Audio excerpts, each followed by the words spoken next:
Good morning everyone. आज या 30 जुलाई 2020 से रिलेटेड जितने भी इम्पोर्टेंट क्वेश्चन बन सकते हैं मैं इस वीडियो में डिस्कस करूंगा आपके साथ, जो आने वाले आपकी नेक्स्ट गवर्नमेंट एग्जाम में ये करंट अफेयर आपके लिए बहुत मददगार साबित होगी। फ्रेंड्स, आप चैनल पे नए हो तो चैनल को सब्सक्राइब कर लेना और बेल आइकन को प्रेस कर लीजिए, जिससे मेरी वीडियो की नोटिफिकेशन सबसे पहले आप तक पहुंच सके। आपको पीडीएफ चाहिए तो उसका लिंक मैं डिस्क्रिप्शन में दे दूंगा, अदरवाइज आप मेरे टेलीग्राम चैनल को ज्वाइन कर लीजिए, वहां से भी आप जाके पीडीएफ डाउनलोड कर सकते हैं, जिसका भी लिंक मैंने डिस्क्रिप्शन में दे दिया है। फ्रेंड्स, शुरू करते हैं। फ्रेंड्स, आज के करंट अफेयर के लिए शुरू करते हैं। पहले क्वेश्चन की ओर बढ़ते हैं। अंतर्राष्ट्रीय रिपोर्ट के अनुसार दुनिया में सबसे तेजी से कोविड-19 महामारी किस देश में बढ़ रही है? तो इसका राइट आंसर होगा option number A, Bharat. Bharat में अंतर्राष्ट्रीय रिपोर्ट के अनुसार भारत में कोविड-19 की महामारी सबसे तेजी से बढ़ रही है, जो रिसेंटली अभी जुलाई में 10 लाख के पार हो चुकी है। जुलाई के अंत में कितने 10 लाख के पार पहुंच चुके हैं कोविड-19 के महामारी के संक्रमित लोग। आपको ये ध्यान रखना है फ्रेंड्स। अभी इंपॉर्टेंट पॉइंट डिस्कस करेंगे फ्रेंड्स। 10 लाख के पार हो गए कोविड के मामले, आपको ये ध्यान रखना है। यह महामारी के भारत इस पर 2 वैक्सीन बनाने की कोशिश जारी है भारत की, जिनमें 2 कंपनियों ने इसमें हिस्सा लिया है वैक्सीन बनाने के लिए। एक तो भारत की कंपनी है, एक वैक्सीन जायड्स कैंडिला कंपनी है एक, और एक है भारत की बायोटेक कंपनी। दोनों ने इस वैक्सीन को बनाने के लिए जिम्मा लिया है फ्रेंड्स। भारत की बायोटेक कंपनी ने कोवैक्सीन बनाने का ह्यूमन ट्रायल भी शुरू कर दिया है फ्रेंड्स। भारत की बायोटेक्निक कंपनी ने कोवैक्सीन का ह्यूमन ट्रायल भी शुरू कर दिया गया है फ्रेंड्स, जो कहाँ किया गया है? एम्स नागपुर में। यह आपको ध्यान रखना है फ्रेंड्स, कहाँ किया गया है ह्यूमन ट्रायल? एम्स नागपुर में किया गया है। इतने इंपॉर्टेंट पॉइंट्स आपको इस क्वेश्चन से ध्यान रखना है। आज के नेक्स्ट क्वेश्चन की ओर बढ़ते हैं। किस राज्य की सरकार में स्थानीय लोगों को नौकरी मुहैया कराने के लिए रोजगार बाजार वेबसाइट लॉन्च की है? तो इसका राइट आंसर है friends option number C, Delhi. Delhi के सीएम अरविंद केजरीवाल ने रोजगार बाजार वेबसाइट लॉन्च की है, जिन्होंने अरविंद केजरीवाल ने उद्योगपति और व्यापारियों को इस वेबसाइट को ज्वाइन करने की रिक्वेस्ट की है, जिससे वहाँ नौकरी ढूंढने वाले को इस प्लेटफॉर्म पर नौकरी की अपडेट मिलेगी। ये आपको ध्यान रखना है फ्रेंड्स। और इसमें कोविड केजरीवाल ने कहा है कि कोरोना महामारी के कारण कईयों ने अपनी नौकरी गंवा चुके हैं, कई लोग अपनी नौकरी गंवा चुके हैं, और यह वेबसाइट ये क्या काम करेगी आपको फ्रेंड्स? नौकरी ढूंढने वालों और नौकरी देने वालों के बीच का जो गैप होगा उसको भरने का काम करेगी। इतने इंपॉर्टेंट पॉइंट्स आपको ध्यान रखना है फ्रेंड्स। और दिल्ली के सीएम है अरविंद केजरीवाल और उपराज्यपाल है अनिल बैजल, ये भी आपको ध्यान रखना है फ्रेंड्स। आज के नेक्स्ट क्वेश्चन की ओर बढ़ते हैं friends. The India way strategies for an uncertain world पुस्तक के लेखक कौन है? तो इसका राइट आंसर है फ्रेंड्स, तो इसका पुस्तक के लेखक है doctor S Jaishankar. Doctor S Jaishankar की पुस्तक लॉन्च हुई है, कौन सी? The Indian way strategies for an uncertain world. ये पुस्तक लॉन्च की गई है डॉक्टर एस जयशंकर के द्वारा। अब इंपॉर्टेंट पॉइंट जानेंगे फ्रेंड्स। इस पुस्तक का प्रकाशन किसने किया है? हाइपर कॉलिंग्स इंडिया ने। हाइपर कॉलिंग्स इंडिया ने इसका प्रकाशन किया है इस पुस्तक का, ये भी आपको ध्यान रखना है फ्रेंड्स। जयशंकर ने पुस्तक किस पर लिखी है फ्रेंड्स? भारत के ऐसे क्षेत्र को प्रभावित हासिल करने और दृढ़ता और संघर्ष करना पड़ रहा है, उनके बारे में ये पुस्तक है। और इससे पहले अधिक आसानी से संघर्ष किया जा सकता था, और क्योंकि इसमें विदेशी नीतियों के अतीत में 3 बड़ी गलतियां रही है, इसके बारे में इस पुस्तक में ये डिस्कस किया गया है, ये आपको ध्यान रखना है फ्रेंड्स। आज के नेक्स्ट क्वेश्चन की ओर बढ़ते हैं। अंतर्राष्ट्रीय ओलंपिक समिति आईओसी के उपाध्यक्ष पद पर किसे नियुक्त किया गया है? तो इसका राइट आंसर होगा फ्रेंड्स, होगा डिफ्रेंटेज अनिता को आईओसी का उपाध्यक्ष नियुक्त किया गया है। आपको ये ध्यान रखना है। अब फ्रेंड्स, आईओसी के बारे में भी हम डिस्कस करेंगे और डिफ्रेंटेज अनिता के बारे में भी यहाँ जानेंगे फ्रेंड्स। तो हाल ही में अंतर्राष्ट्रीय ओलंपिक समिति के उपाध्यक्ष के रूप में नियुक्त किया गया, जबकि ये 1987 से 2001 तक भी पद संभालने वाले भारत की पहली महिला बनने के बाद अनिता डिफरेंस दूसरी बार अंतर्राष्ट्रीय ओलंपिक समिति IOC की उपाध्यक्ष के रूप में नियुक्त किया गया है। फ्रेंड्स इन्होंने 1987-2001 तक भी इन्होंने इसी पद पर काम किया था और ये भारत की पहली महिला थी जो इस पद पर काम करने वाली। ये आपको ध्यान रखना है, इनको दूसरी बार नियुक्त किया गया है रिसेंटली, ये भी आपको ध्यान रखना है फ्रेंड्स।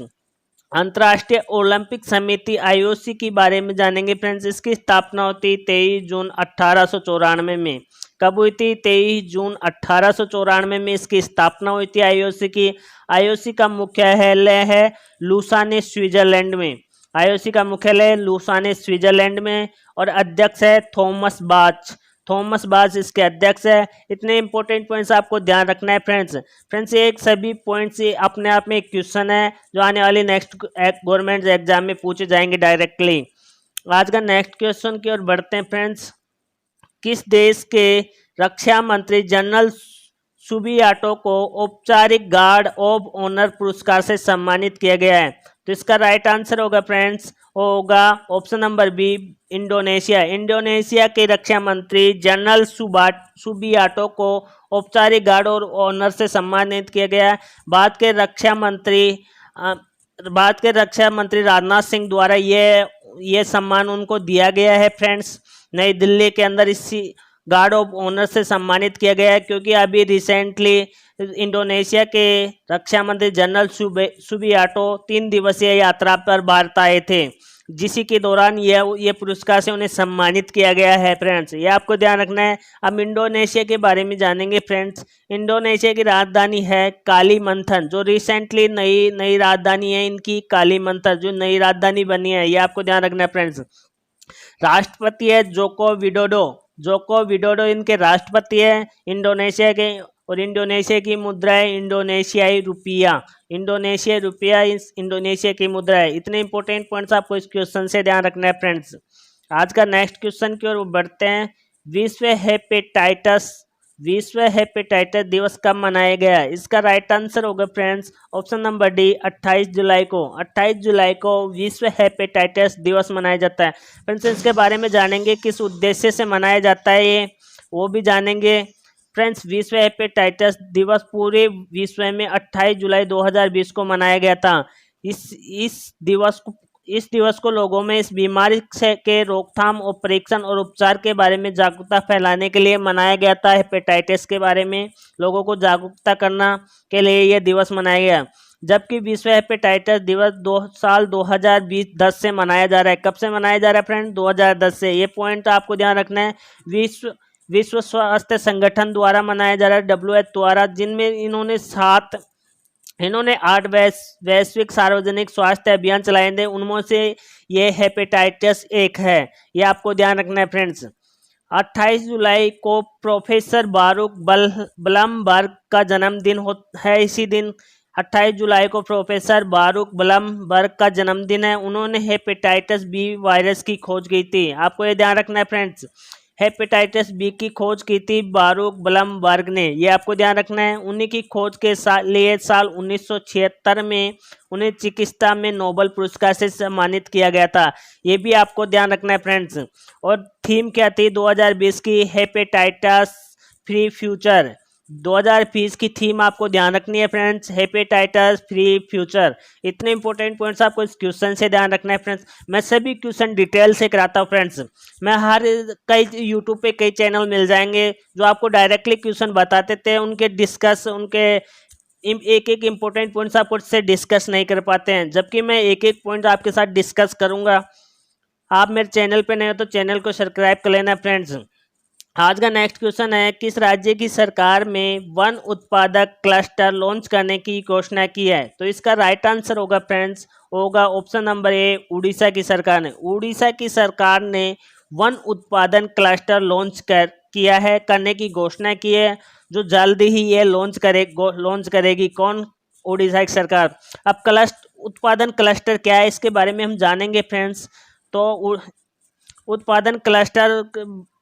वन उत्पादन क्लस्टर बनाने की घोषणा उड़ीसा राज्य ने की है। जबकि कोरोना महामारी के बीच उड़ीसा सरकार ने पहाड़ी और वन क्षेत्रों में आर्थिक गतिविधियों को बढ़ावा देने के लिए वन उत्पादन क्लस्टर बनाने की घोषणा की है। क्यों की गई है फ्रेंड्स, ये आपको ध्यान रखना है फ्रेंड्स। उड़ीसा की सरकार ने पहाड़ी और वन क्षेत्रों में आर्थिक गतिविधियों को बढ़ाने के लिए इस उत्पादन क्लस्टर की घोषणा की है। अब उड़ीसा के बारे में आपको बता देता हूँ फ्रेंड्स। उड़ीसा के मुख्यमंत्री कौन है? नवीन पटनायक है। जबकि राज्यपाल कौन है? गणेशी लाल है। आपको ध्यान रखना है फ्रेंड्स। और उड़ीसा की राजधानी क्या है? भुवनेश्वर है। ये भी पॉइंट्स आपको इसके इन पॉइंटों के साथ साथ ध्यान रखना है। आज का नेक्स्ट क्वेश्चन की ओर बढ़ते हैं फ्रेंड्स। किसने भारतीय मानक ब्यूरो के mobile application BIS care launch किया है?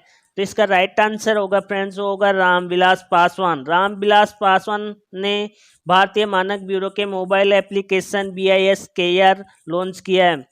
तो इस इम्पोर्टेंट पॉइंट जानेंगे फ्रेंड्स। उपभोक्ता मामलों के मंत्री कौन है? रामविलास पासवान, जिन्होंने ये mobile app BIS care launch किया है, जिसका उपयोग कंज्यूमर और हॉलमार्क क्वालिटी प्रमाणित उत्पादकों की प्रमाणिकता की जांच करने के लिए इस मोबाइल एप्लीकेशन को लॉन्च किया है, जो इसे किसी भी एंड्रॉयड मोबाइल से ऑपरेट किया जा सकता है। ये आपको ध्यान रखना है फ्रेंड्स। ये क्यों किया गया है, ये आपको ध्यान रखना है। ये इंपॉर्टेंट पॉइंट्स है फ्रेंड्स।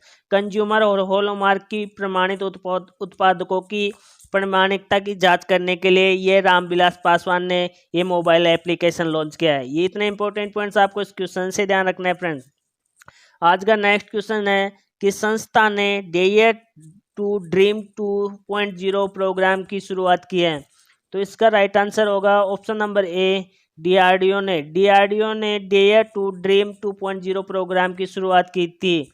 अभी इंपॉर्टेंट पॉइंट जानेंगे फ्रेंड्स। डेयर टू ड्रीम 2.0 देश के इन्वेस्टर और स्टार्टअप को बढ़ावा देने के लिए एक नवाचार प्रतियोगिता है। क्या है फ्रेंड्स? देश में इन्वेस्टर और स्टार्टअप को बढ़ावा देने के लिए एक नवाचार प्रतियोगिता है। ये आपको ध्यान रखना है। एक विशेष समिति द्वारा मूल्यांकन के बाद विजेताओं का चयन किया जाएगा और पुरस्कार की धनराशि के रूप में विजेता स्टार्टअप को 10 लाख रुपए और व्यक्तिगत श्रेणी को 5 लाख रुपए दिया जाएगा। ये भी आपको ध्यान रखना है फ्रेंड्स। ये कब लॉन्च किया गया ये भी आपको ध्यान रखना है फ्रेंड्स। 27 जुलाई 2020 रक्षा अनुसंधान एवं विकास संगठन डिफेंस रिसर्च एंड डेवलपमेंट और ऑर्गेनाइजेशन DRDO की फुल फॉर्म है। पूर्व राष्ट्रपति प्रख्यात वैज्ञानिक डॉक्टर अब्दुल कलाम की 5वीं पुण्यतिथि के अवसर पर नवाचार प्रतियोगिता डेयर टू ड्रीम का शुभारंभ किया गया। इतने इंपॉर्टेंट पॉइंट्स आपको इस क्वेश्चन से ध्यान रखना है फ्रेंड्स। आज का नेक्स्ट क्वेश्चन की ओर बढ़ते हैं। किसने भारतीय नौसेना अकादमी INA के कमांडर का पदभार संभाला है? तो इसका राइट आंसर होगा friends option number A, vice admiral M.A. Holi. Vice admiral M.A. Holi ने भारतीय नौसेना अकादमी के कमांडर का पदभार संभाला है। जबकि सुनील लांबा इनके पहले भारतीय नौसेना अकादमी के अध्यक्ष रह चुके हैं फ्रेंड्स। करमवीर सिंह ये भी रिसेंटली इसके अध्यक्ष है, रिसेंटली भारतीय नौसेना के अध्यक्ष है। ये आपको ध्यान रखना है फ्रेंड्स। अब भारतीय नौसेना अकादमी के बारे में जानेंगे फ्रेंड्स। भारतीय नौसेना अकादमी की स्थापना 8 जनवरी 2009 को हुई थी, जबकि दक्षिण भारत के केरल राज्य के कन्नूर जिले में स्थित है। कहाँ है फ्रेंड्स? दक्षिण भारत के केरल राज्य के कन्नूर जिले में स्थित है भारतीय नौसेना अकादमी। इसके अध्यक्ष है करमवीर सिंह। इतने इंपॉर्टेंट पॉइंट्स आपको इस क्वेश्चन से ध्यान रखना है फ्रेंड्स। आज का नेक्स्ट क्वेश्चन है, विश्व प्रकृति संरक्षण दिवस कब मनाया गया? तो इसका राइट आंसर होगा फ्रेंड्स ऑप्शन नंबर डी, 28 जुलाई को। 28 जुलाई को विश्व प्रकृति संरक्षण दिवस मनाया जाता है। अब इंपॉर्टेंट पॉइंट जानेंगे फ्रेंड्स। वर्तमान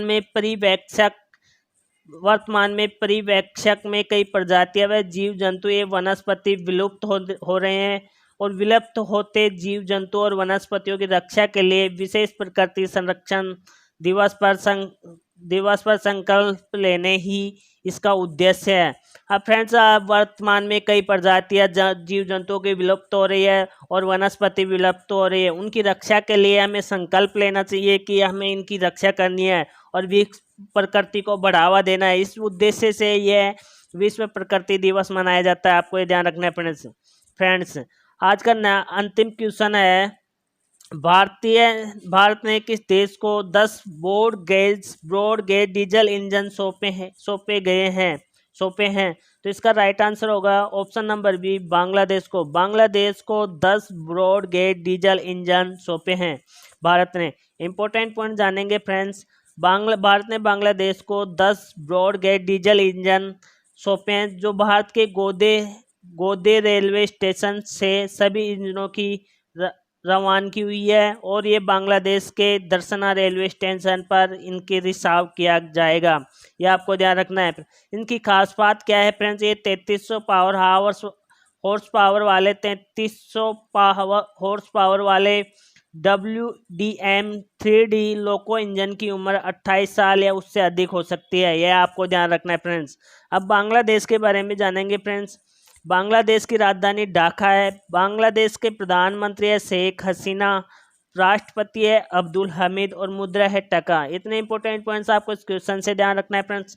आपके लिए आज का क्वेश्चन है, आपका इसका आंसर का आपको कमेंट बॉक्स में करना है फ्रेंड्स।